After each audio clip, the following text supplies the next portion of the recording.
तो मतलब इससे ज्यादा खुशी की बात क्या हो सकती है। इतने लोग जो हैं वो सड़क पे खड़े हैं और पूरे देश को बचाने के लिए, देश के संविधान को बचाने के लिए आवाज एक कर रहे हैं। तो आइए पहले नारे से शुरुआत करते हैं।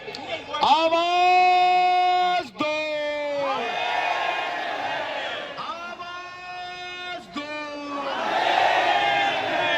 इनकलाब, इनकलाब, इनकलाब।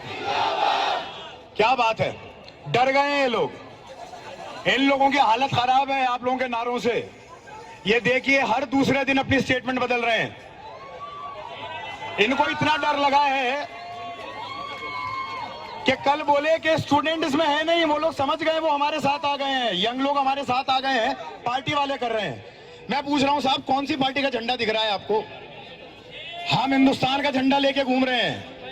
आपके झंडे देखिए वो एक रंग के हैं, हमारे झंडे में तीनों रंग हैं।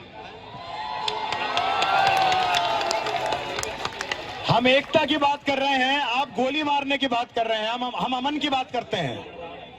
ये लोग क्या हैं, ये इस बार इनका पर्दाफाश हो गया है। ये हमारे सामने आ गए हैं और इनको लग रहा है कि ये हमें डरा देंगे।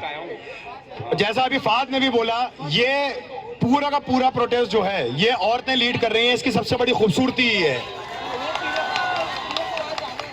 यंग लोग, औरतें। आदमियों का काम अभी वाकई में सिर्फ इतना है कि हमें सिर्फ सपोर्ट करना है इन लोगों को।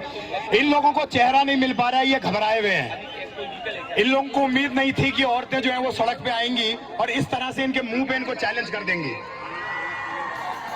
तो इस चीज के लिए आप सबको बहुत बड़ा सलाम है और ऐसे ही इस पे हम लोगों को लगे रहना है। मैं अपनी बात खत्म करता हूं। मैं कोई पॉलिटिशियन तो हूं नहीं, मुझे पता नहीं है कैसे ज्यादा बोलते हैं। एक तो मैं भी मुंबई पुलिस को जो है सलाम करूंगा।